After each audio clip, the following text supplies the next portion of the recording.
A little over 50 years ago, after Jeannie and I first moved to Tulsa, I became involved in an evangelism program called Evangelism Explosion, or EE for short. I remained in the program for about 5 years and got really hooked on it.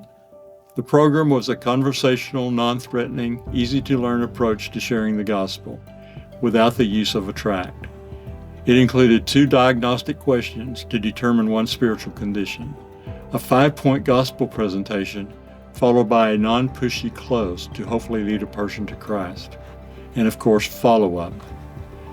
It was learned by home study and weekly classroom instruction, which included role play, and was followed by on-the-job experience, which greatly enhanced the learning process. Sadly, the program was discontinued in 1977 with the resignation of its leader. After sharing the gospel almost weekly for 5 years, I found that once the program had ended, I was no longer sharing my faith on a regular basis. I would witness for the Lord occasionally, but not consistently, and certainly not as a lifestyle. When we started FBC in 1977, one of our core emphases was maintaining balance in 3 vital relationships. Today we refer to these relationships by the terms engage, pursue, and share, sharing the gospel of Jesus. Historically, that 3rd vital relationship, a relationship with those outside the body of Christ, has always seemed to come up a little short in our attempted relationship balance. Fast forward to November 1, 2022.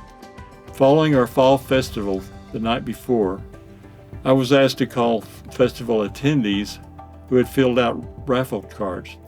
On the cards, they had checked a box indicating they wanted to know more about beginning a relationship with Christ. As I quickly reviewed my old EE book, I noted that the material just didn't seem quite as up to date as it had 50 years earlier. But after praying for some time, I made my call.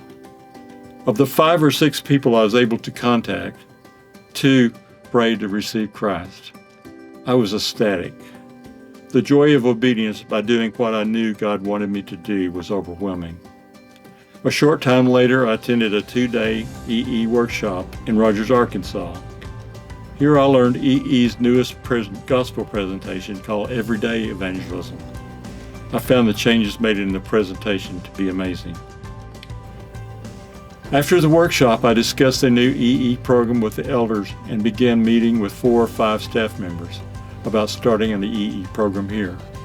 I'm excited that we're able to schedule a kickoff workshop called Sharing Your Faith on Saturday, September 9th from 9 to 3. It will be taught by 2 EE staff members. The workshop will teach the new gospel presentation in a format described as easy to learn, hard to forget. You can register online by going to FBC website and going to the event page. The EE workshop is near the bottom of the page. If you have any question, please see me or Janice David or call me.